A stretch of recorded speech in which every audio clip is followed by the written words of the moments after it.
Chapter 1 The Stranger. It was corn planting time when the stranger followed the old trail into the Mutton Hollow neighborhood. All day a fine rain had fallen steadily, and the mists hung heavy over the valley. The lower hills were wrapped in winding sheet, dank and cold. The trees were dripping with moisture, and the stranger looked tired and wet. And by his dress, the man was from the world beyond the ridges, and his carefully tailored clothes looked strangely out of place in the mountain wilderness. His form stooped a little in the shoulders, perhaps from weariness, but he carried himself with an unconscious air of one long used to a position of conspicuous power and influence, and, while his well-kept hair and beard were strongly touched with white, the brown, clear-lit eyes that looked from under the shaggy brows told of an intellect unclouded by the shadows of many years. It was a face deeply marked by pride. Pride of birth, of intellect, of culture, the face of a scholar and a poet. But it was more. It was the countenance of one fairly staggering under the burden of disappointment and grief. And as the stranger walked, he looked searchingly into the mist on every hand, and paused frequently as if questioning the proper course. Suddenly he stepped quickly forward. His ear had caught the sharp ring of a horse's shoe on a flinty rock somewhere in the midst of the mountainside above. It was Jed Holland coming down the trail with a week's supply of cornmeal in a sack across his horse's back. As the figure of the traveler emerged from the mists, the native checked his horse to greet the newcomer with the customary salute of the backwood. "Howdy." The man returned Jed's meeting cordially, and rested his satchel on a rock beside the narrow path, and added, "I'm very glad to meet you. I fear that I am lost." The voice was marvelously pure, deep and musical, and like the brown eyes, betrayed the real strength of the man, denied by his gray hair and bent form. The tones were as different from the high-keyed, slurred speech of the backwoods as the gentleman himself was unlike any man Jed had ever met. The boy looked at the speaker in wide-eyed wonderment. He had a queer feeling that he was in the presence of a superior being. Throwing one thin leg over the old mare's neck and waving a long arm up the hill and to the left, Jed drawled, "That there's Dewey Ball. Down yonder's Mutton Hollow." Then, turning a little to the right and pointing into the midst on the other hand, he continued, "Gumption Ridge is up over there. Where are you trying to get, mister?" Where am I trying to get to? As the man repeated Jed's question, he drew his hand wearily across his brow. It doesn't much matter, boy. I suppose I must find some place where I can stay tonight. Do you live near here?" "Nope," Jed answered.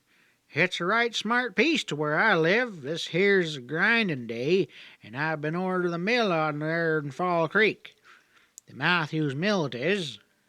It'll be plumb dark before I get home.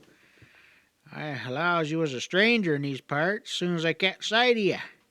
What might your name be, mister?"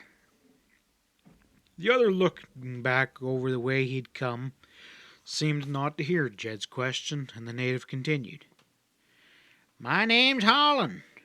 Pap and Ma, they come from Tennessee.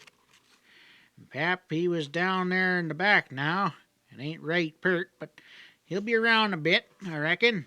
Preachin' Bill, he allows it's good for a feller to be low and down in the back once in a while. Says if it weren't for that, we'd get to standin' so darn proud and straight we'd be plumb over backwards." A bitter smile crossed the face of the older fellow. He evidently applied the native's philosophy in a way unguessed by Jed. Very true indeed," he mused. Then he turned to Jed and asked, "Is there a house nearby?"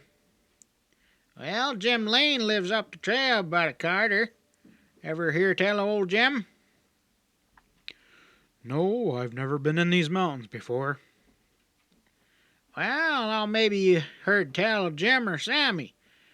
Them there's low Jim, he knows a heap more than old man Dewey cave that lets on, his place being so nigh. Reckon you know about Colonel Dewey. Him's that bowls up there's is named for.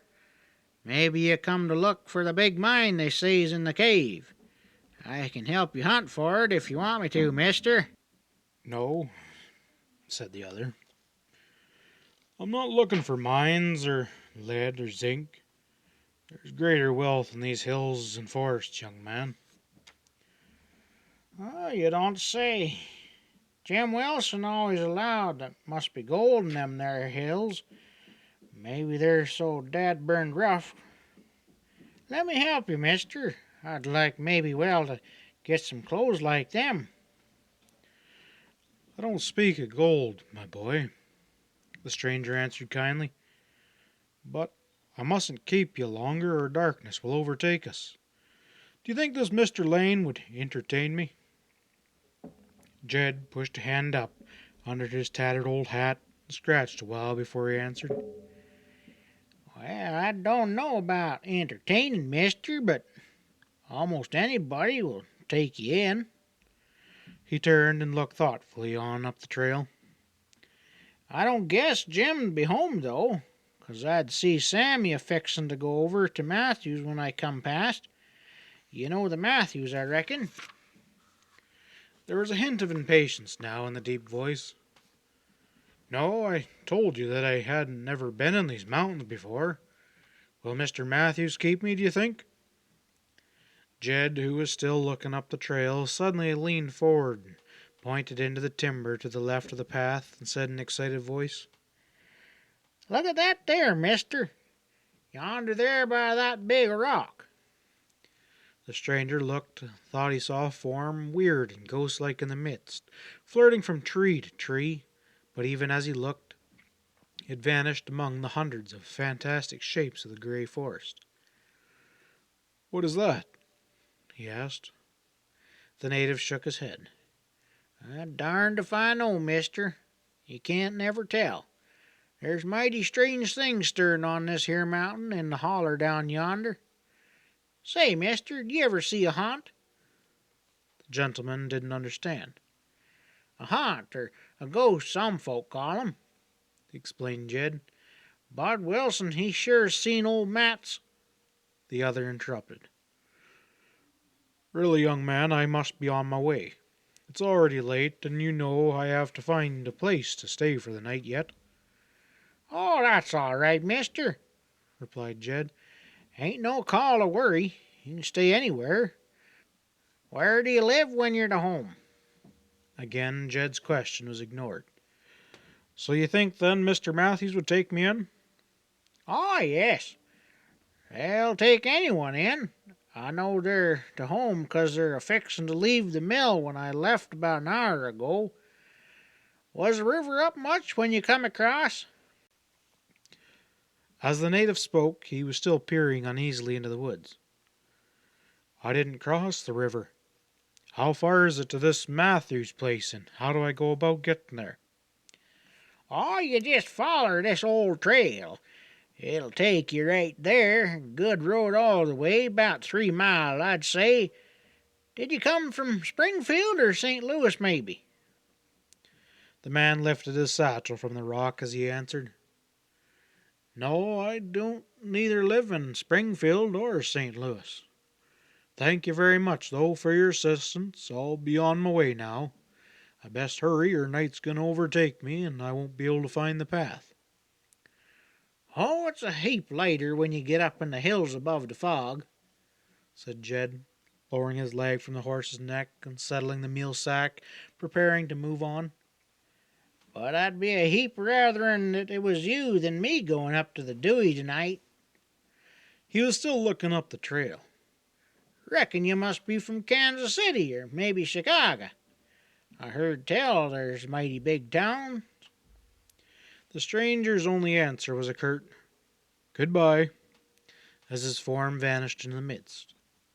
Jed turned and dug his heel vigorously into the old mare's flanks as he ejected softly, Well, I'll be doggone. Must be from New York. Sure about that. Slowly the old man toiled up the mountain, up from the midst of the lower ground to the ridge above, and as he climbed unseen by him, a shadowy form flit from tree to tree in the dim, dripping forest. As the stranger came in sight of the Lane cabin, a young woman on a brown pony rode out to the gate and up the trail before him, and when the man reached the open ground on the mountain above and rounded the shoulder of the hill, he saw the pony far ahead, leaping easily along the little path. A moment he watched, and the horse and rider passed from sight. The clouds were drifting far away.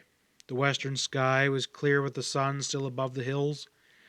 In an old tree that leaned far out over the valley, a crow shook the wet from his plumage and dried himself in the warm light, while far below the mist rolled, and on the surface of that gray sea the traveler saw a company of buzzards wheeling and circling above some dead thing hidden in its depth. Wearily the man followed the old trail towards the Matthews place, and always as he went, in the edge of the gloomy forest, flitting there that shadowy form. End of chapter 1.